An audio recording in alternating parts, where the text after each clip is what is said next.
여러분 1807년도에 영국에서 태어나서 개혁 장로교회 목사가 되어서 크게 부흥을 일으켰던 알렉산더 히슬롭 목사가 쓴 To Babylon, 두 바벨론이라는 책은 왜 현재 로마 교회가 옛날 바벨론 제국의 이교 신앙을 전수하여 내려온 제2의 바벨론 세력인가 하는 것을 잘 설명했습니다. 이 개혁 장로교회는 영국에서 있었던 상당히 굉장히 아주 보수적인 그런 이제 교파였습니다. 오늘은 제가 여러분들에게 세 가지 바벨론에 대해서 좀 설명을 좀 드리려고 합니다. 두 바벨론이 아니고 세 바벨론. 우리 다 같이 창세기 10장이라는 말씀을 좀 펴서 읽어보겠습니다. 창세기 10장입니다. 창세기 10장 6절부터 14절까지 있는 말씀을 한번 읽어보도록 하십니다. 하나님께서 세상을 창조하셨을 때 그 속엔 오류가 없었습니다.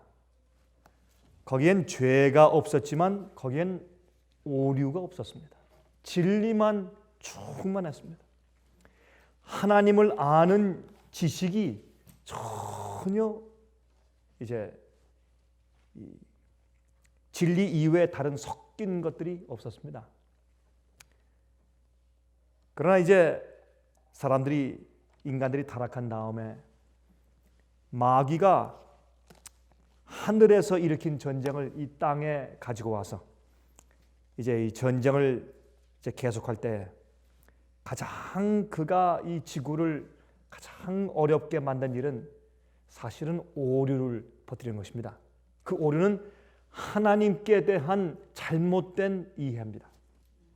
하나님을 향한 잘못된 오해는 치명적인 것입니다. 진리에 대한 오류는 진리를 이제 파기하는 오류는 사실은 어떤 의미에서 그 마귀가 이 지구에 가져온 가장 큰 저주였습니다.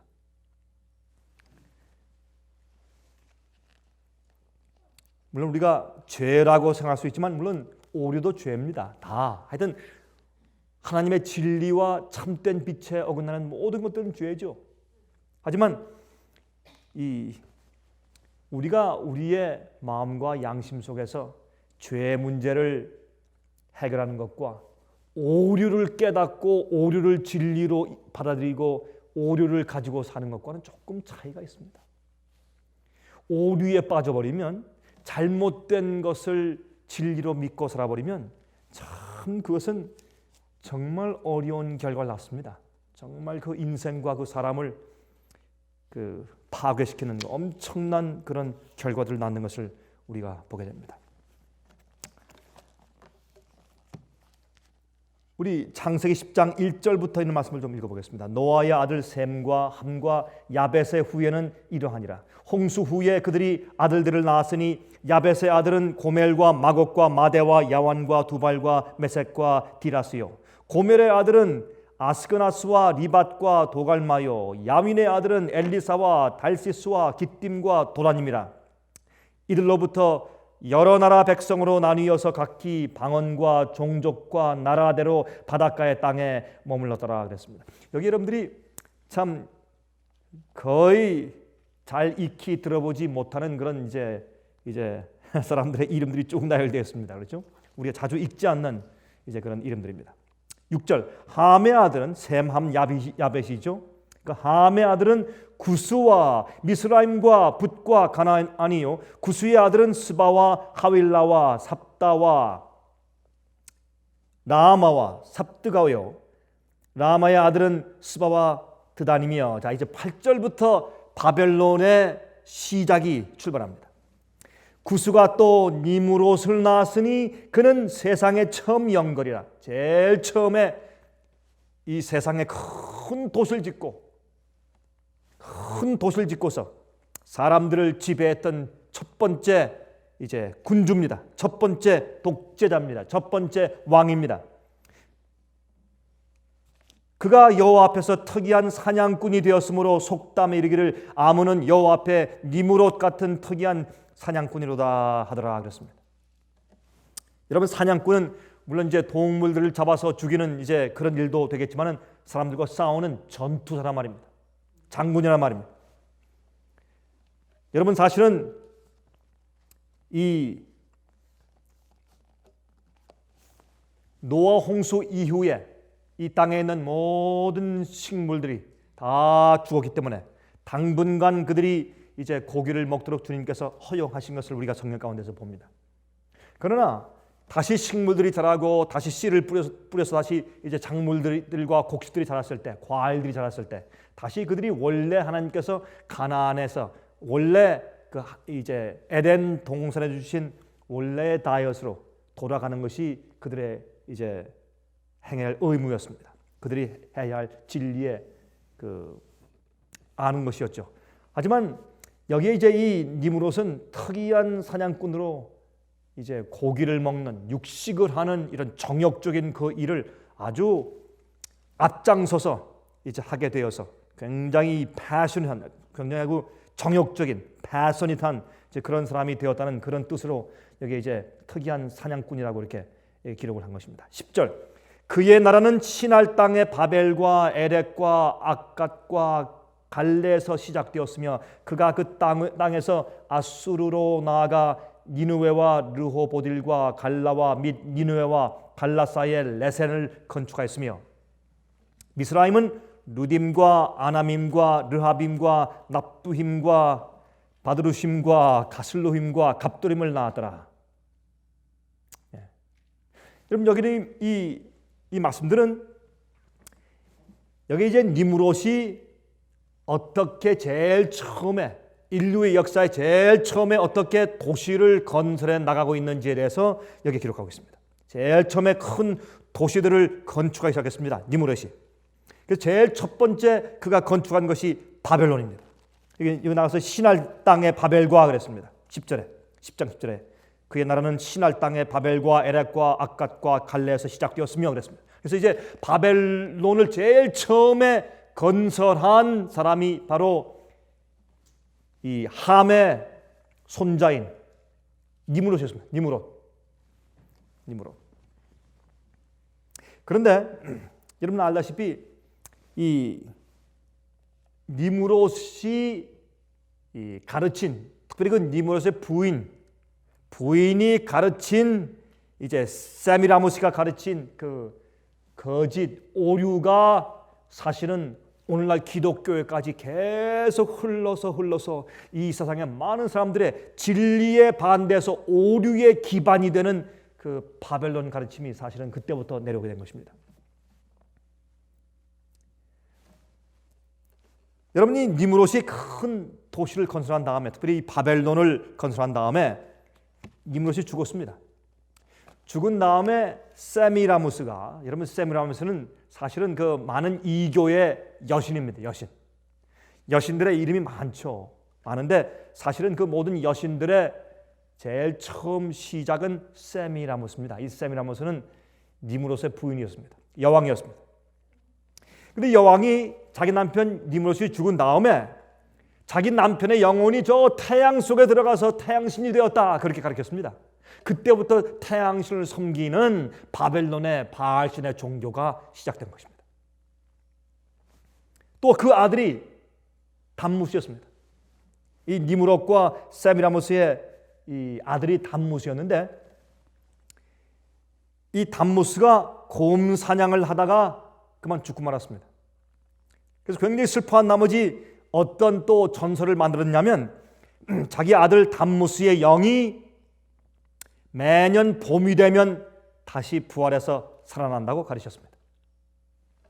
그래서 그의 부활을 축제하는 축제일을 그 당시 옛날에 첫번 바벨론 그 종교 때 그들이 무엇을 만들었는가 하면 매년 이 vernal equinox, 다시 말해서 우리 한국말로 춘분이라고 번역을 하죠. 춘분은 뭡니까? 봄의 낮과 밤의 길이가 같아지는 시기를 춘분이라고 하지 않습니까? 그 춘분이 지난 이후에 첫 보름달이 뜬 이후에 첫 일요일을 첫 일요일을 이제 그 담무스 신의 부활절로 지키기 시작했습니다.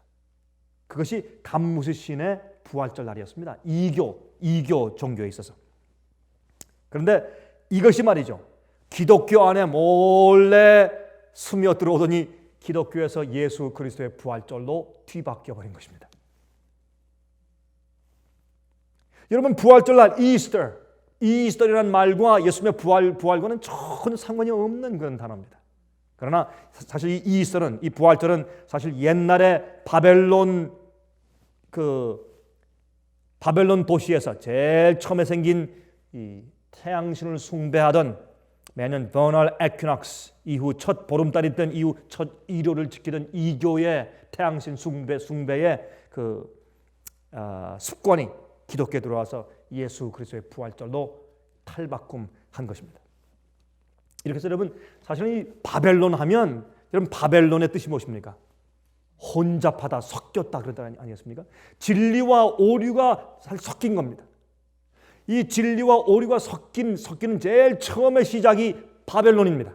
그래서 성경은 바벨론이라는 이 단어를 갖다가 성경 예언에 계속해서 사용했고, 맨 마지막 절에 하나님의 백성들이 바벨론의 오류 속에 속아서 오래 살고 있는 주의 백성들, 그러나 아직도 진리의 빛을 찾고 성령의 감동하여서 주님과의 올바른 관계를 맺고 있지만, 그러나 오류 속에 빠져있는 많은 영혼들을 바벨론에서 나오라고 하는 마지막 부르심이 성경 가운데 기록된 것입니다. 그래서 그것은 이 바벨론의 이런 속이는 오류의 시작이 제일 처음에 니무롯이 만든 바벨론 도시에서부터 시작된 것을, 거기에 이제 바벨론 이교에서부터 시작된 것을 우리가 압니다. 그 다음에 이제 이 담무스의 생일이 12월 25일이었습니다. 그것이 이제 탈바꿈해서 우리 기독교에 들어와서 이제 예수 그리스도의 생일로 말해서 크리스마스가 된 것입니다. 그것은 사실 예수님의 그 태어나신 날과는 전혀 상관이 없는 날이었죠. 여러분, 에스겔 8장 13절부터 15절을 보시면 다음과 같은 말씀이 있습니다. 또 내게 이르시되 너는 다시 그들의 행하는 바 다른 큰 가증한 일을 보리라 하시더라. 그가 또 나를 데리고 여호와의 전으로 들어가는 북문에 이르시기로 보니 거기 여인들이 앉아 담무스를 위하여 애곡하더라. 그가 또 내게 이르시되 인자야 내가 그것을 보았느냐? 너는 또 이보다 더 가증한 일을 보리라 하시더라. 이렇게 해서 하나님의 교회가 타락한 모습을 설명하면서 여인들이 앉아서 담무스를 위해서 애곡한다라는 말을 여기 이제 기록했습니다. 에스겔서에. 이것은 이제 계시 가운데 하나님의 성령께서 에스겔을 붙잡아서 데리고서 예루살렘 성전으로 갑니다. 가서 그 성전이 이제 더럽혀져 있는데, 어떻게 더럽혀져 있는가? 여러분, 성전으로 들어갈 때 똑바로 앞문으로 똑바로 들어가야 합니다. 근데 그것이 아니고 옆에 북쪽 문 있는 쪽에 큰 구멍이 뚫려져 있어요. 사람들이 원래 하나님께서 인간이 어떻게 구원받는지에 대해서 정확한 청사진과 계단과 이제 방법을 보여주신 것이 성소 제도입니다. 그것은 우리 인간이 하나님께 나가는 길입니다. 우리가 어떻게 죄를 용서받으며 어떻게 구원받을 수 있는지를 가르쳐 주신 법이었습니다. 그래서 사람들이 어떻게 해요? 똑바른 정로로 가지 않고 엉뚱한데 벽에 구멍을 뚫어서 그쪽으로 들락날락하는 것입니다. 그런데 그렇게 하는 사람들이 성소 안에서 못하고 있습니까? 성소 안에서 하나님의 보좌를 향해서, 저기 셰케나 영광을 향해서, 지성소를 향해서 그들이 간절히 기도하면서 그들이 회개하고 주 앞에 나가야 할 그런 그 성소 안에서 누구를 위해서 애곡합니까? 담무스에. 바벨론에서부터 흘러내려온 그 오류와 뒤섞여져서 교회가 바벨론이 되어 있는 상태를 설명하는 것이에요. 거기서 담무스 얘기를 썼습니다. 나중에 말이죠, 이 니무롯의 아내 세미라무스가 남편이 죽은 다음에 얼마 있다가 임신을 했습니다. 그 어떻게 노릇입니까? 그것을 이제 핑계하기 위해서 자기 죽은 남편의 영이 자기한테 와서 임신을 시켰다고 그렇게 말을 했습니다. 이렇게 해서 영혼 불멸설, 사람이 죽으면 영혼이 어디에 간다라는, 영혼은 죽지 않는다라는 이 영혼 불멸설이 사실은 헬라의 철학에서 나온 것이 아니라 원래 바벨론에서부터 출발했습니다. 니무롯의 종교, 태양신을 숨기는 니무롯의 종교에서부터 출발한 것입니다. 그래서 사실은 이교의 가르침은 태양을 숭배하는 날에 예배드리는 것과, 그렇죠? 여러분 썬데이 할 때 선은 영어는 뭡니까? 태양의 뜻이 아닙니까? 그 다음에 또 한 가지가 무엇입니까? 영원히 죽지 않고 산다는 것입니다.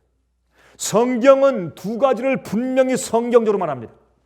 사람이 죽으면 그 영혼이 예수 그리스도의 재림 때 있는 부활의 아침까지 영혼은 땅속에서 잔다고 설명합니다. 예수님께서 나사로가 죽었을 때 그가 잔다 그랬습니다. 여러분 부활절을 말씀하면서 고린도전서 15장의 사도 바울은 주 안에서 자는 자들이라고 말해서 자는 자들, 죽은 자들을 성경은 잔다고 설명했어요. 그러므로 사실은 바벨론에서부터 서서히 시작되어서 흘러내려오는 오류, 바벨론의 가르침의 오류, 이 가르침을 믿으면 우리가 예수를 믿어도 교회 안에서 예수를 믿고 찬미하고 기도를 드려도 사실은 바벨론의 가르침과 오류에 우리가 더럽혀져 있는 상태가 되는 것입니다. 그러므로 옛날 바벨론의 가르침의 두 가지 큰 오류가 무엇이냐면 태양신을 섬기는 날을 기념하는 것입니다. 그리고 단무스 같은 그런 신의 생일을 중요시 여기고 또한 그 부활절을 중요시 여기고 하는 이런 모든 습관들은 사실은 옛날 바벨론에서부터 출발한 이교의 습관들입니다. 또 영혼은 죽지 않는다는 가르침이 사실은 바벨론의 가르침입니다. 이 두 가지의 큰 오류의 가르침이 오늘날 기독교에 깊숙이 들어와 있는 것을 압니다. 중세기의 교황권을 통해서 로마 교회를 통해서 그것이 이교도인들의 그 가르침이 사실은 기독교에 들어와서 접목한 다음에 성경에 없는 오류로 교회를 더럽힌 다음에 그것이 계속 오랫동안 계속 이제 씨를 뿌린 다음에 자라서 큰 열매 맺은 다음에 종교 개혁을 해서 나왔지만은 그 두 가지 오류는 아직까지 개신교 안에도 깊이 뿌리를 받고 있는 것을 우리가 보는 것입니다. 그래서 마지막 시대에 사실은 바벨론에서 나와야 할 때 그 나오는 일은 사실 바벨론의 오류의 잘못된 가르침에서 나오는 것을 우리가 이해해야 할 것입니다. 여러분 유프라데스 강가에 쌓은 그 바벨탑을 좀 보십시다. 제일 먼저 그러므로 이제 바벨탑을 쌓는 얘기가 나옵니다. 11장에 창세기 11장 1절부터 읽겠습니다. 온 땅의 구음이 하나이요 언어가 하나이었더라. 이에 그들이 동방으로 옮기다가 시날 평지를 만나 거기 거하고 서로 말하되 자 벽돌을 만들어 견고히 굽자 하고 이에 벽돌로 돌을 대신하며 역청으로 진흙을 대신하고 또 말하되 자 성과 대를 쌓아 대 꼭대기를 하늘에 닿게 하여 우리 이름을 내고 온 지면에 흩어짐을 면하자 하였더니 여호와께서 인생들에 쌓는 성과 대를 보시려고 강림하셨더라. 여호와께서 말씀하시되 이 무리가 한 족속이요 언어도 하나이므로 이같이 시작하였으니 이후로는 그 경영하는 일을 금지할 수 없으리로다. 자 우리가 내려가서 거기서 그들의 언어를 혼잡케 하여 그들로 서로 알아듣지 못하게 하자 하시고 여호와께서 거기서 그들을 온 지면에 흩으신 고로 그들이 성 쌓기를 그쳤더라. 그러므로 그 이름을 바벨이라 하니 이는 여호와께서 거기서 온 땅의 언어를 혼잡케 하셨습니다. 여호와께서 거기서 그들을 온 지면에 흩으셨더라 그랬습니다. 여기 제일 처음에 이제 우리 성경 가운데서 제일 처음으로 방언하는 은사가 내렸습니다. 이것은 성령의 은사가 아닙니다. 주님께서 그들이 서로 언어가 달라지게 해서 서로 각제 언어가 맞는 사람들끼리 서로 다른 나라로 다 이제 흩어지게 만드신 것이죠. 그러나 하나님께서 그들의 이 두뇌 가운데 특별히 역사해서 그들의 언어의 프로그램이 달라지게 했습니다. 그래서 갑자기 벽돌을 달라고 하면 어떻게 해요? 물을 가져오고 또 물을 달라고 하면 또 지푸라기를 가져오고 해서 서로 언어 소통이 안 됐기 때문에 바벨탑 쌓기를 그들이 그칠 수밖에 없었습니다. 여러분 주님의 그런 역사가 사실은 이것은 그들을 흩어서 내보내기 위해서 역사하신 것이지만은 그러나 사람들을 복음으로 불러들이기 위해서 또 방언의 역사가 있었죠. 그것이 오순절 성령의 방언의 역사죠.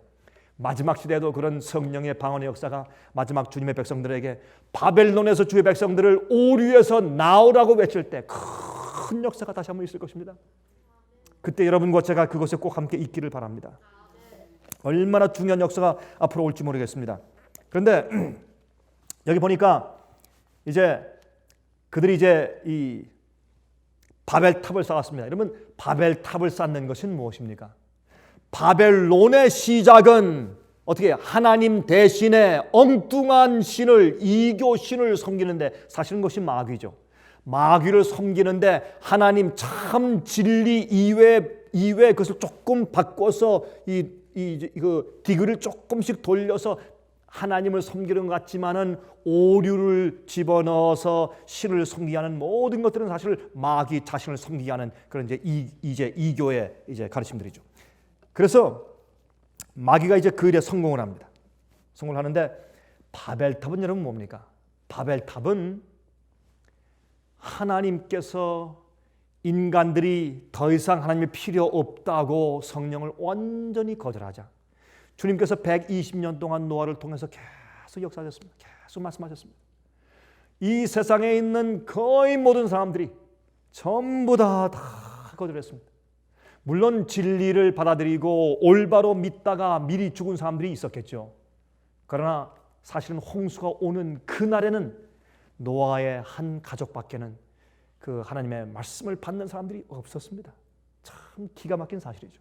그래서 주님께서 이제 그 노아 홍수로 이제 악인들을 다 이제 다 휩쓸어서 죽게 하신 다음에 의인의 가족을 통해서 새로운 나라를 시작하십니다. 새로운 지구를 시작하십니다. 근데 그렇게 하실 때 하나님께서 무엇을 가지고 약속하셨습니까? 무지개를 가지고. 내가 다시는 물로 이 땅을 심판하지 않는다. 여러분, 그 전까지 비가 온 적이 없습니다. 그 이후부터 비가 와야 합니다. 주님께서 이제 비를 주시고 또한 이제 땅을 적셔서 물로 작물이 자라게 하셔야 합니다. 그래서 계속 그들이 비를 볼 것입니다.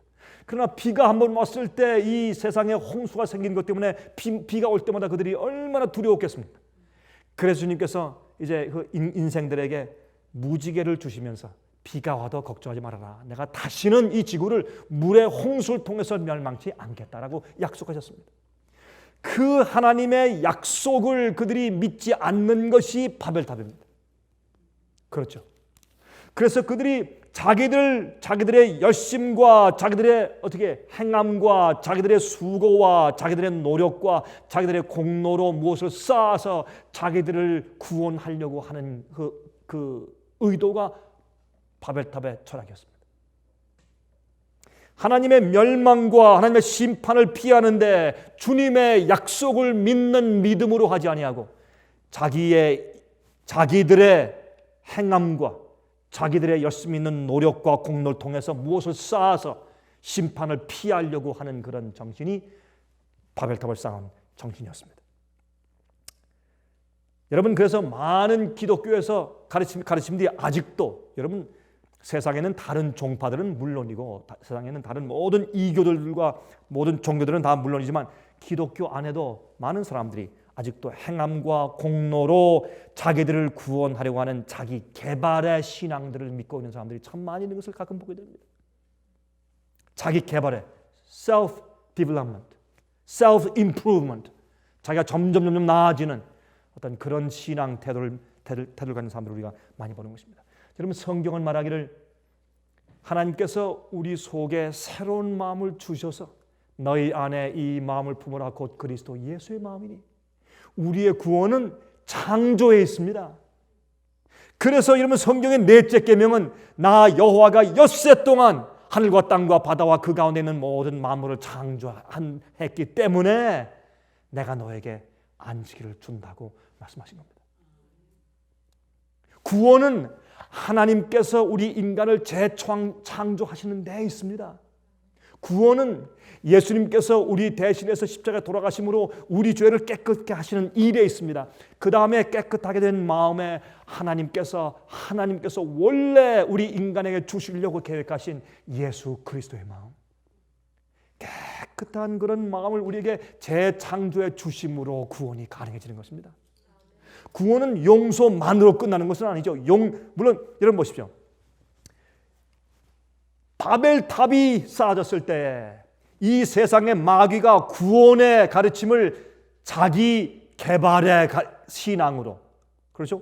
하나님의 약속과 은혜를 믿지 아니하고 인간이 어떤 이 목표를 세우고서 자기를 개발시키는 그런 형편에서의 신앙을 마귀가 퍼뜨렸을 때, 또 하나님에 대한 오해를 잔뜩 퍼뜨리고 오류를 퍼뜨린 다음에 바벨탑에 바벨론의 신앙을 쌓은 겁니다. 오류의 신앙을 쌓은 겁니다.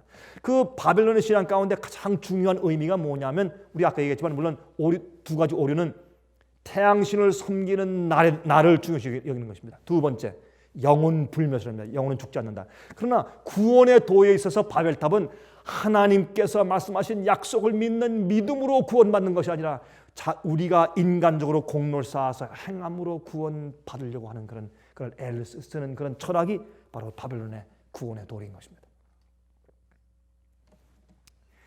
그래서 하나님께서는 이 성소 제도를 주어서 그런 가르침이 얼마나 잘못되었는가 하는 것을 양을 잡아서 제사 드려서 죄인들의 죄가 양에게 전가되어서 피를 흘려서 피를 가지고 성소에 들어가서 뿌리는 그런 일들 통해서 그것이 얼마나 잘못되었는가 하는 것을 우리에게 가르쳐 주셨습니다.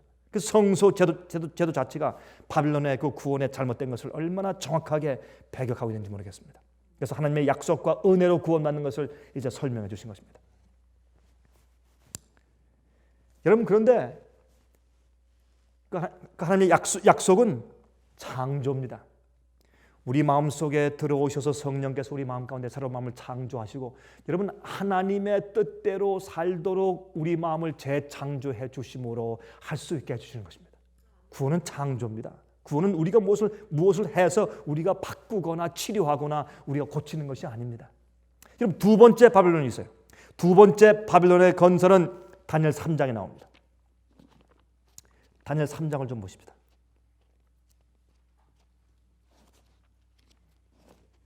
다니엘 3장을 보시면 우리가 잘 아는 얘기가 나오죠.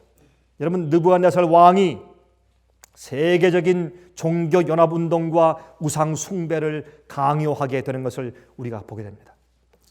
다니엘 3장 얘기입니다. 3장 1절부터입니다. 느부갓네살 왕이 금으로 신상을 만들었으니 고는 60규빗이요 광은 6규빗이라 그것을 바벨론 도의 두라 평지에 세웠더라. 느부갓네살 왕이 보내어 방백과 수령과 도백과 재판관과 재무관과 모사와 법률사와 각도 모든 관원을 자기 느부갓네살 왕에 세운 신상의 낙성 예식에 참집하게 하며 이에 방백과 수령과 도백과 재판관과 재무관과 모사와 법률사와 각도 모든 관원이 느부갓네살 왕에 세운 신상의 낙성 예식에 참집하여 느부갓네살 왕이 세운 신상 앞에 서니라. 반포하는 자가 크게 외쳐 가로되 백성들아 나라들과 각 방언하는 자들아 왕이 너희 무리에게 명하시나니 너희는 나팔과 피리와 수금과 삼현금과 양금과 상황과 및 모든 악기 소리를 들을 때 엎드리어 느부갓네살 왕의 세운 금 신상에게 절하라. 누구든지 엎드리어 절하지 아니하는 자는 즉시 극렬히 타는 풀무에 던져 넣으리라 하며 모든 백성과 나라들과 각 방언하는 자들이 나팔과 피리와 수금과 삼현금과 양금과 및 모든 악기 소리를 듣자 곧 느부갓네살 왕의 세운 금 신상에게 엎드리어 절하니라 그랬습니다. 이것이 두 번째 바빌론의 이제 건설입니다. 그러면 성경에 바벨론 이야기가 세 가지 종류의 엔티티가 세 가지 종류의 바벨론이 성경에 등장하지 않습니까? 이건 두 번째입니다. 두 번째는 사실은 오랜 이후에 느부갓네살 왕이 실제로 두라 평지 곁에 실제로 바벨론 도성을 세웠습니다. 유프라테스 강 위에 바벨론 나라를 건설했습니다. 그것이 느부갓네살 왕입니다. 지금 그 이락에 있는 이제 그 baghdad 바로 그 이제 아래죠. 그 남쪽에 한 60마일 정도 떨어진 곳에 있는 곳이 원래 사실은 이 느부갓네살 왕이 세웠던 바벨론 도성이 있던 곳입니다. 거기에 이제 두 번째 바벨론 나라를 건설했습니다. 우리가 한 가지 좀 우리가 알고 지나갈 것은 뭐냐면 여러분이 이 느부갓네살 왕이 금신상을 세울 때 금신상의 높이가 약 한 90feet. 90feet니까 뭐 어마어마하죠. 90feet. 90feet의 금신상을 세웠는데 여러분 이 금신상을 세울 때 이 금신상을 세우는 원래의 그 아이디어가 어디서 왔습니까? 하나님께서 그에게 주신 계시에서 왔습니다. 그렇죠? 그럼 마지막 시대 바벨론의 세력도 여러분 여기에 두 번째 바벨론은 하나님께로부터 온 계시를 가지고 인간적인 교만을 거기에 섞어가지고 바벨론의 가르침을 섞여서 여기도 혼합시킨 것입니다. 원래 니므롯도 어떻게 했습니까? 홍수가 온 것은 사실이었습니다. 홍수가 와서 멸망당한 것은 사실이었습니다. 심판을 피해야 합니다. 구원받아야 합니다. 하나님께서 세상을 심판하실 것입니다. 그것도 진리였습니다. 그러나 거기에 어떻게 그 심판을 피하는 방법을 바벨론의 가르침으로 섞어 놓은 것입니다. 그것이 처음에 구원받는 방법에 대한 오류였습니다. 그렇죠? 그리고 그 종교 자체가 두 가지의 큰 오류로 시작했습니다. 이 두 번째도 사실은 어떻게 해요? 하나님께서 신상에 대한 계시를 주셨습니다. 그것은 하나님께서 이제 머리부터 발끝까지 해서 이 세상 역사의 흐름에 대해서 계시를 주신 것입니다. 그런데 이것을 가지고 금신상을 만들었습니다. 다시 말해서 이것은 진리로 시작했지만은 그러나 인간의 교만과 인간의 이기심을 가지고 하나님께서 지배하시는 나라가 아니라 인간이 지배하는 권위의 나라로 바꾸기 위해서 짬뽕시켜 놨습니다. 또 이제 바벨론입니다. 여러분, 바벨론의 그 특징 가운데 하나가 뭐냐면 전 세계를 지배하는 것입니다. 독재입니다. 군주 정신입니다. 첫 번째 바벨론도 그렇고 두 번째 바벨론도 그랬습니다. 그래서 이 느부갓네살 왕의 세계적인 종교 연합 운동과 우상 숭배 강요가 있었습니다. 전부라고 했습니다. 무슨 종교를 믿든지 그의 그 큰 명령을 감히 거역할 수 없는 그런 명령이었습니다. 제국의 명령이었습니다. 전부 다 모았습니다. 다 모아서 그 앞에 와서 절하도록 했습니다. 그래서 느부갓네살 왕은 하나님께로부터 받은 계시를 기초로 했지만 오히려 그것이 하나님의 백성들 핍박하고 하나님의 계명을 폐하는 일을 그가 하게 된 것입니다. 그때 우상 숭배에 굴복하지 않고 두라 평지 위에 우뚝 선 히브리의 세 청년이 있었습니다. 여러분, 이 이야기가 반복돼서 이 이야기를 상징으로 해서 기록된 것이 요한계시록 13장에 있는 짐승의 표에 대한 예언이 아니겠습니까? 그래서 이 당시에 느부갓네살 왕이 만든 세계 종교 연합운동과 우상 숭배의 강요에 대한 상징을 가지고 요한계시록 13장의 짐승의 표에 대한 예언을 하나님께서 기록하신 것입니다. 그래서 그 당시에 히브리 세 청년처럼 맨 마지막에도 짐승의 우상의 표를 받지 않는, 짐승의 우상을 경배하지 않고 짐승의 표를 받지 않는 14만 4천이 시온산 위에 서 있다고 성경은 예언하고 있는 것입니다. 여러분, 세 번째 바벨론은 이제 요한계시록 13장에 있는 것을 가서 보십니다. 요한계시록 13장.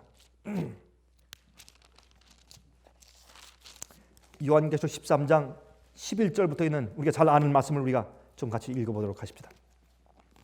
오늘은 이 말씀에 대해서 전혀 생소한 분들을 위해서 제가 말씀드리기 때문에 여러분들 다 아시지만 좀 다시 한번 좀 같이 한번 읽어보시기 바랍니다. 요한계시록 13장 11절부터 제가 설명을 읽습니다. 내가 보매 또 다른 짐승이 땅에서 올라오니 새끼 양같이 두 뿔이 있고 용처럼 말하더라. 저가 먼저 나온 짐승의 모든 권세를 그 앞에서 행하고 땅과 땅에 거하는 자들로 처음 짐승에게 경배하게 하니 곧 죽게 되었던 상처가 나온 자니라. 이것은 교황권인 것을 우리가 잘 압니다. 큰 이적을 행하되 심지어 사람들 앞에서 불이 하늘로부터 땅에 내려오게 하고, 다시 말해서 먼저 나온 짐승은 교황권입니다. 여러분, 이 요한계시록 13장에 두 짐승이 나오죠. 첫 번째 나온 짐승은 물에서 올라오고 두 번째 나오는 짐승은 땅에서 올라옵니다. 물에서 올라온 짐승은 교황권이고, 그래서 이 교황권이 물을 토대로 해서 있으니까 물은 사실은 불안하지 않습니다. 물은 빠집니다. 물은 견고한 토대가 아닙니다. 물은 견고한 반석이 아닙니다. 견고한 이제 그 기초가 아닙니다. 언젠가 물은 마를 수 있습니다. 그렇죠? 그래서 이제 아마겟돈 전쟁 때 유프라테스 강이 마르니 그랬습니다. 사람들의 지지가 마릅니다. 인간들의 지지와 인정을 배경으로 해서 서 있는 것이 교황권입니다. 그러나 주의 백성들은 진리를 토대로 해서 하나님의 인정 속에 서 있다고 해서 그들은 시온 산에 서 있습니다. 산은 반석입니다. 산 위에 서 있습니다. 그러나 교황권은 물 위에 서 있습니다. 그렇죠? 그런데 두 번째 올라온 짐승이, 땅에서 올라온 짐승이 먼저 나온 짐승을 위해서 우상을 세워준다 그랬습니다. 그리고 사실은 우리가요, 마지막 시대 교황권이 직접 나서서 어떤 일을 할 것이라고 기도하지만 사실 그것이 아닙니다. 교황권은 그 뒤에 있습니다.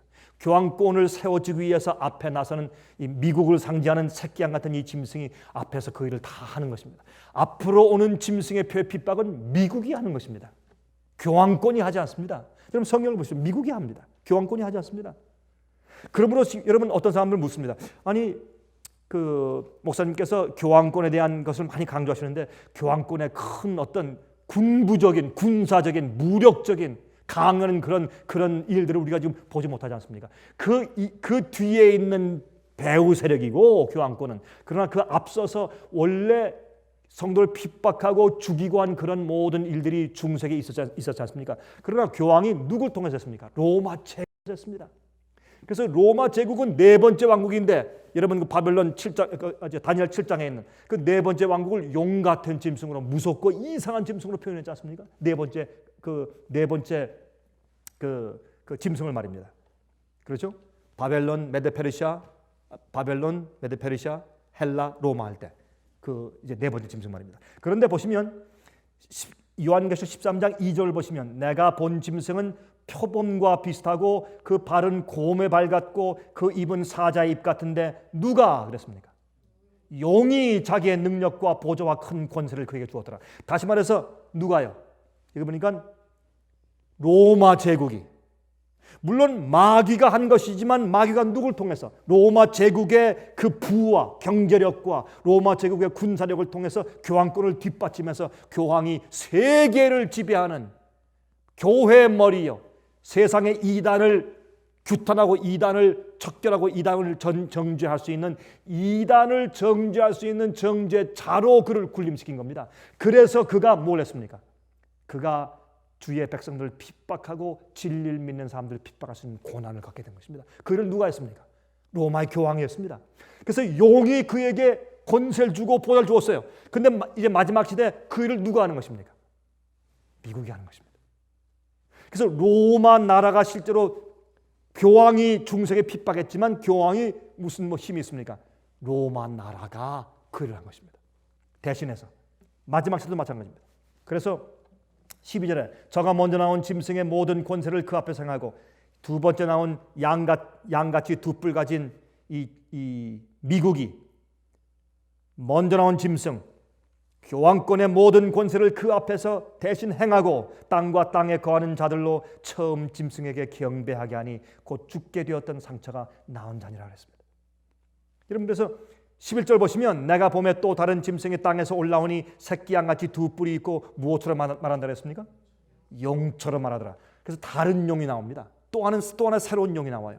여러분 13장 2절에 용이 교황권에게 능력과 보좌와 큰 권세를 주었는데 11절에 보니까 또 다른 용이 나와서 어떻게 교황권에게 힘과 권세를 준다고 말입니다. 13절 큰 이적을 행하되 심지어 사람들 앞에서 불이 하늘로부터 땅에 내려오게 하고 짐승 앞에서 받은 바 이적을 행함으로 땅에 거하는 자들을 미혹하며 땅에 거하는 자들에게 이르기를 칼에 상하였다가 살아난 짐승을 위하여 우상을 만들라 하더라. 여기 있는 내용만 봐도 여러분들이 살아남는 이들의 월간지만 잘 보셨어도 이것이 분명히 교황권을 위해서 일하는 것을 우리가 분명히 알 수가 있습니다. 심지어 하늘에서 불이 땅에 내려오게 하고 여러분 최근에 말이죠. 최근에 여러분 베니 힌 아시죠?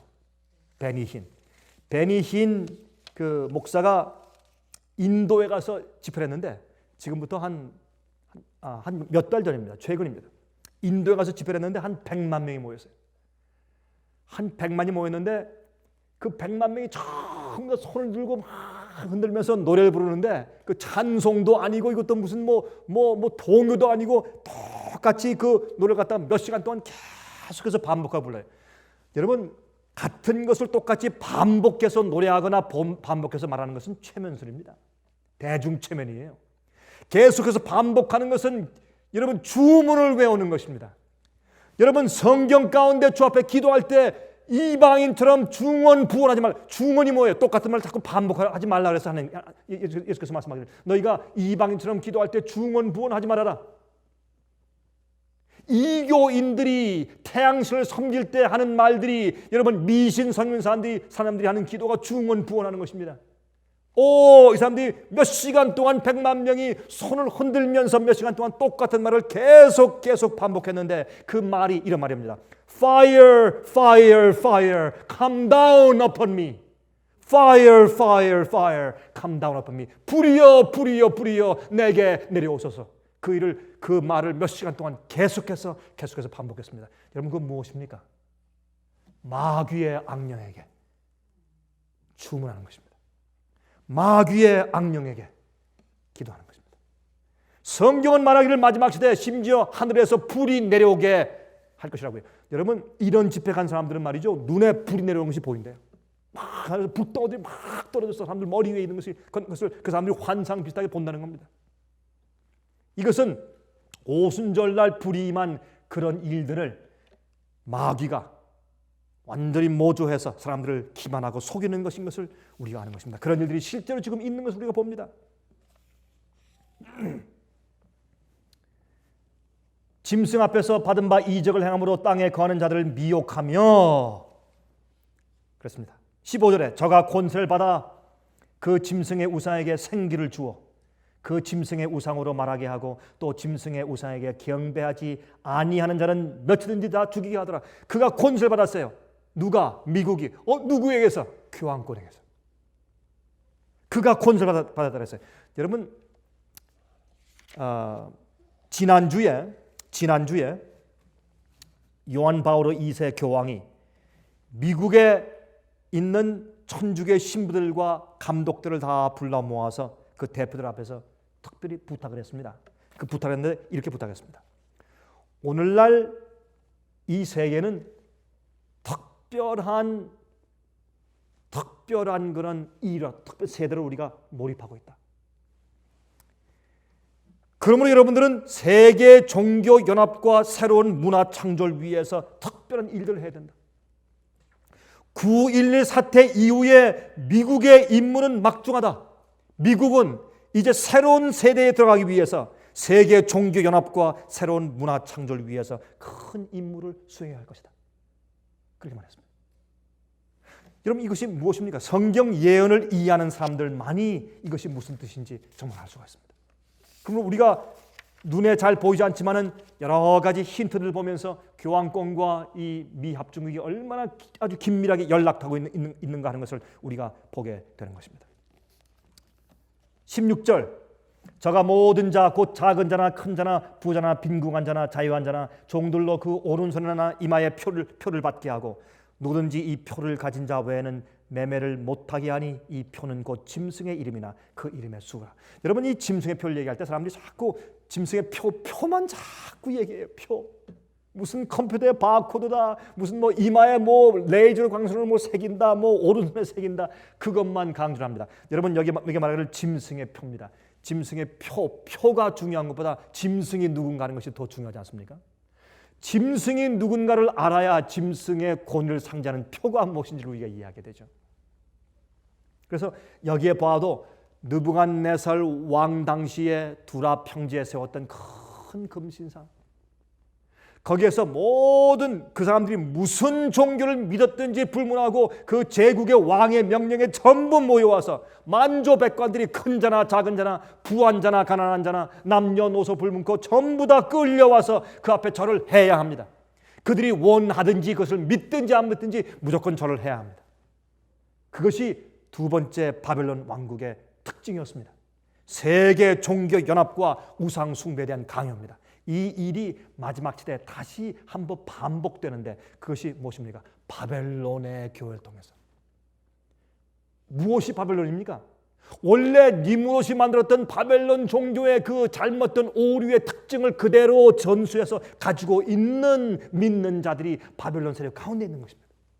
거기서 나와야 합니다. 성경이 거기서 그 세력에서 나오라고 설명합니다. 그러면 이 짐승의 표의 세력을 봐도 온 세상의 종교 연합을 우리가 이해할 수 있고 다 와서 교황권의 표에, 짐승의 표에 전부 다 경배하도록, 우상에게 경배하도록 강요되는 것을 여기서 우리가 볼 수가 있습니다. 이것이 세 번째 바벨론입니다. 그래서 요한계시록 17장을 보면 다음과 같이 말씀드리는 것을 볼 수 있습니다. 천사가 가로되 17장 7절입니다. 천사가 가로되 왜 기이 여기느냐. 6절부터 읽겠습니다. 5절부터 읽읍시다. 5절부터.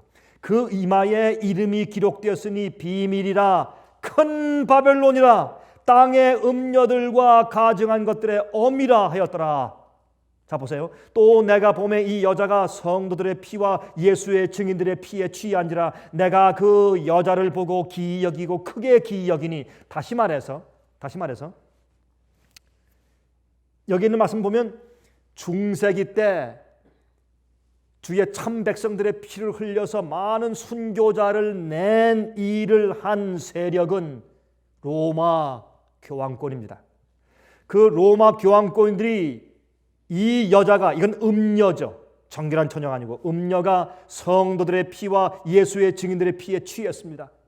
여러분 중세기에 5천만 명 이상의 순교자를 냈지 않습니까? 피에 취했습니다. 그런데 이 세력이 5절에 말하기를 그 이마에 이름이 기록되었으니 비밀이라 큰 바벨론이라 땅의 음녀들과 가증한 것들의 어미라 하였더라. 다시 말해서 이 바벨론 세력에 무엇이 있습니까?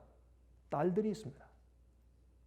다시 말해서 여러분 우리가 잘 알다시피 중세기의 로마 교회는 원래 니무롯이 장설해 놓은 원래 바벨론의 가르침의 이교의 가르침의 오류를 기독교 안에 불러들여서 그걸 짬뽕시켜서 가르쳐서 기독교의 교리화 만든 것이 무엇입니까?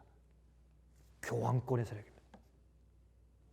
그런데 종교개혁 이후에도 그 가르침을 전적으로 다 개혁하지 못하고 아직까지 계속 가지고서 아직도 존재하고 있는 교회들이 많이 있습니다. 그것을 성경은 뭐라고 말합니까? 그 음녀의 어미의 딸들이라고 말합니다.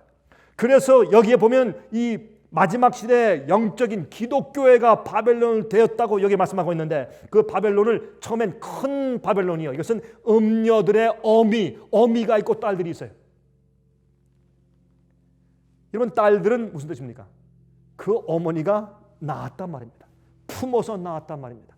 여러분 우리가 자식을 낳은 다음에 모습이 비슷합니까? 비슷합니다. 똑같은 가르침으로 딸들이 되었단 말입니다. 여러분 그래서 요한계시록 14장을 보십시오. 이제 요한계시록 14장 9절부터 13절까지 있는 말씀을 우리 읽어보십시다. 또 다른 천사 곧 셋째가 그 뒤를 따라 큰 음성으로 가로되 만일 누구든지 짐승과 그의 우상에게 경배하고 이마에나 손에 표를 받으면 그도 하나님의 진노의 포도주를 마시리니 그 진노의 잔에 섞인 것이 없이 부은 포도주라. 거룩한 천사들 앞과 어린 양 앞에서 불과 유황으로 고난을 받으리니 그 고난의 연기가 세세토록 올라가리로다. 짐승과 그의 우상에게 경배하고 그 이름의 표를 받는 자는 누구든지 밤낮 쉼을 얻지 못하리라 하더라. 성도들의 인내가 여기 있나니 저희는 하나님의 계명과 예수 믿음을 지키는 자니라 그랬습니다. 여러분 여기에 예수 하나님의 계명을 지키는데 예수 믿음이 필요하다 그랬습니다. 예수님의 믿음이 필요하다. 계명을 지키려고 애를 쓰는 인간의 노력이 아니고 예수 그리스도의 믿음이 필요하다고 설명을 합니다. 그렇죠? 근데 여기에 흥미있는 것은 여기에 하나님의 성도들이 있다. 여기에 있다. 여러분 예레미야 31장 33절을 보시면 이런 말씀이 있어요. 나 여호와가 말하노라. 그러나 그날 후에 내가 이스라엘 집에 세울 언약은 이러하니 곧 내가 나의 법을 그들의 속에 두며 그 마음에 기록하여 나는 그들의 하나님이 되고 그들은 내 백성이 될 것이라. 다시 말해서 하나님께서 어떤 개인들 말고 에녹이 있었고 엘리야가 있었고 예레미야가 있었고 요셉이 있었고 다니엘이 있었고 그런 거룩한 사람들이 각 시대에 있었습니다. 그러나 그건 말고 하나님께서 당신의 한 나라 바벨론도 마귀의 교회예요. 하나님의 교회가 있습니다. 그래서 여자의 남은 자손들이라고 말해요. 그들은 하나님의 계명을 지킨다고 설명해요. 그렇죠? 그런데 하나님께서 각 개인들이 있는데 개인들 말고 한 교회가 진리대로만 사는 한 교회가 준비되어서 증인들을 삼아서 우주 앞에 보이시려고 주님께서 계획하시는 것입니다. 근데 그게 무슨 차이가 있느냐 하면 다니엘이 주님의 계명을 온전히 지키고 진리대로 살고 하나님께 인정받는 깨끗한 의인이 되었다. 그것도 중요하지만은 하나님께서 그런 의인들을 이렇게 내세울 때 이제 마귀가 고소하기를 안 됩니다. 개인들은. 주님께서 이 시대에 다니엘, 저 시대에 요셉, 이 시대에 모세, 저 시대에 아브라함 이런 개인들은 안 됩니다. 왜? 내가 그들을 유혹하려고 내가 최선을 다해서 한번 해보려고 달려갈 때 주님께서 너무나 높은 그런 담벽들 다 쌓으시고 가까이 가지 못하게 하시고 크게 축복했기 때문에 내가 그들을 넘어뜨릴 수가 없었습니다. 그러므로 그들이 왜 하나님을 섬겼는지 그들의 참된 마음의 의도는 알 수가 없습니다. 그걸 보여주셔요.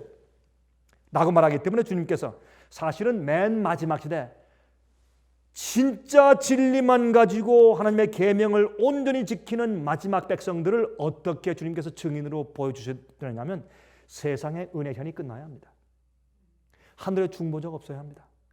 그 다음에 하나님께서 그들을 마귀에게 시험받도록 내주시는 것입니다. 욥이 시험받은 것처럼 그렇게 한 다음에 거기에서 어떻게 전혀 하나님의 중보의 역사가 없을 때 그들이 인침받아서 그들의 성품이 진리대로만 사는 바벨론의 음료의 가르침에 섞임이 전혀 없는 음료와 더럽히지 아니한 진리대로만 사는 하나님을 똑바로 이해한 사람들, 빛을 충분히 받은 사람들, 그래서 그들의 성품으로 주님의 계명대로 온전히 사는 사람들, 그런 사람들을 마귀가 마지막에 자기 마음대로 시험해 볼 수 있는 기회를 주는데 그 기회는 은혜 시간이 끝난 다음에 이 땅에 와야 합니다. 그 다음에 주님께서 그 일을 증명하신 다음에 바벨론 세력과 죄와 마귀를 없애시는 겁니다. 자, 그래서 이 에레미야 31장 33절 보면 하나님께서 내 백성 교회 이스라엘이란 이 내 백성들이 이제 내 교회가 이런 일을 행할 것이다라는 이 얘기는 미래 시제로 말씀하셨어요. 에스겔 36장 23절부터 28절도 마찬가지입니다. 미래 시제로 말씀하셨어요. 미래 시제로. 그런데 요한계시록 14장에 보면 성도의 인내가 여기 있나니 이렇게 해서 그들이 드디어 여기에 있다. 아무리 바벨론의 그런 이 핍박이 올지라도 아무리 그 짐승의 우상을 숭배하고 그 표를 받으라고 하는 엄청난 핍박과 엄청난 그런 이제 강요함이 올지라도 끝까지 서는 성도들, 내 교회가 바로 여기에 있다 하는 이 여기에 있다는 얘기는 현재 시제로 쓰셨어요. 현재로. Here they are. 여기에 있다. 그렇게 썼어요. 요한계시록 18장 보십니다. 요한계시록 18장 1절부터 우리 몇 절만 읽고 마치십시다. 요한계시록 18장 1절부터 일 후에 다른 천사가 하늘에서 내려오는 것을 보니 큰 권세를 가졌는데 그의 영광으로 땅이 환하여지더라. 힘센 음성으로 외쳐 가로되 무너졌도다 무너졌도다. 큰 성 무엇이요? 바벨론이요. 귀신의 초소와 각종 더러운 영에 모이는 곳과 각종 더럽고 가증한 새에 모이는 것이 되었도다. 이렇게 해서 여러분 사실은 하나님을 믿는다고 했지만은 마귀의 영의 감동을 받아서 예배하고 그 다음에 이제 신앙생활을 했다는 것이 드러나는 것입니다. 그래서 이제 바벨론이 무너집니다. 하나님께서 바벨론을 심판하십니다. 7장으로 심판하십니다. 그런데 여기에 큰 바벨론이 무너집니다. 귀신의 처소가 되었고 각종 더러운 영에 모이는 것이 되었고 각종 더럽고 가증한 새에 모이는 것이 되었고 이것은 온갖 오류의 잘못된 가르침들이 전부 들어와서 섞여 있다는 그런 표현을 말씀하시는 것입니다. 그 음행의 진노의 포도주를 인해서 저는 포도주는 순수한 포도즙이 어떻게 해요? 발효된 것이죠. 취하게 하는 것입니다. 또 땅의 왕들이 그로 더불어 음행하였으며 땅의 상구들도 그 사치의 세력을 인해서 치부했다고 했습니다. 그때 4절에 말씀합니다. 또 내가 들으니 하늘로서 다른 음성이 나서 가로되 내 백성아 거기서 나와 그의 죄에 참여하지 말고 그의 받을 재앙들을 받지 말라 그랬습니다. 왜요? 그 죄는 하늘에 사무쳤으며 하나님은 그의 불의한 일을 기억하신지라 그랬습니다. 마지막 시대 엘리야입니다. 마지막 시대 엘리야입니다. 갈멜산 위에서 불이 내려올 때 참 하나님을 섬기라고 호소한 엘리야가 마지막 시대에 됐습니다. 나오라는 것입니다. 그 당시에 갈멜산 위에 싸우는 무엇입니까? 바알신을 섬기는 오류에서 나오는 겁니다. 그 당시에 있던 이스라엘 백성들은 바알이 그들을 애굽에서 그들을 이끌어내온 신인 것으로 오해했어요. 그들이 여호와 하나님이란 이름인 엘이란 이름에서 바알이란 이름이 붙은 그런 이름을 다 바꾸면서 오랜 동안 그 사람들이 그렇게 잘못 교육받았기 때문에 그들이 사실은 바알신을, 태양신이 자기들을 애굽에서 인도해낸 그 하나님으로 그들이 오해했습니다. 오늘날 많은 그리스도인들이 교회에 다니고 예배를 드리면서 사실 그들이 믿고 있는 어떤 가르침들이 성경의 가르침들이라고 그렇게 오해하고 믿는 사람들이 많이 있는 것입니다. 그래서 마지막 시대도 옛날에 어디겠습니까? 엘리야가 하나님의 참 역사를 보여주면서 나오라 그랬습니다. 그 바벨론을 가르치면서 나오라 그랬습니다. 주님께서 마지막 시대 이 잘못된 바벨론의 오류를 믿고 있는 것이 왜 잘못인지를 분명히 드러내 보이시는 일을 하시는 것입니다. 마지막 시대 주님께서 엘리야를 또 부르시는 겁니다. 마지막 시대. 여러분, 그 우상 숭배하지 않는 히브리 세 청년이 남들은 전부 다 무릎 꿇었을 때 그들만이 딱 서 있었습니다. 그들이 서 있는 그 굴복하지 않는 그 서 있는 그들의 태도 때문에 얼마나 큰 충격이 왔을까요? 왕이 분노했습니다. 군사들이 잡으러 뛰어갑니다. 사람들이 수군거립니다. 다 쳐다봅니다. 만조 백관들과 백성들이 전부 다 무릎 꿇고 다 경배할 때 세 명이 우뚝 서 있었을 때 그 모든 사람들의 시선은, 군인들과 왕들과 경배하는 사람들의 시선은 경배하는 그 금 신상에 있지 않고 갑자기 시선이 어디로 왔습니까? 새 경배치 않는 히브리 청년들에게 옮겨갔습니다. 그런 일들이 곧 앞으로 우리에게 닥쳐오는 겁니다. 앞으로 세상의 종교 연합과 세상의 이제 짐승의 표의 우상에 경배하라는 명령이 내릴 때 그때 갑자기 시선이 누구한테 가겠습니까? 그 짐승의 표를 받기를 거부하며 주의 계명을 지키고 서 있는 주의 참된 백성들에게 모든 시선이 집중되는 것입니다. 너희들이 왜 그때 그들이 답변하는 이야기와 또한 풀불에 그들을 던져도 죽지 않는 놀라운 큰 주님의 기적들이 생길 때 그때 마지막 시대도 주의 백성들이 바벨론에서 나와서 구원받는 경험들이 생기는 것입니다. 그 기적이 이 땅에 이제 곧 임하게 되는 것입니다. 그 기적을 위해서 여러분들은 마지막 백성들을, 여러분 성경은 말하기를 내 백성아 거기서 나와, 모르기 때문에 그렇게 교육받았기 때문에 그런 식으로 예배드리고 알고 사는 사람들이 얼마나 많이 있습니까? 그런 사람들을 불러내는 엘리야의 운동에 참여하는 사람들 되시기를 간절히 바랍니다.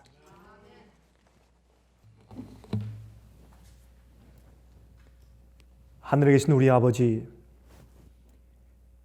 우리 마음속에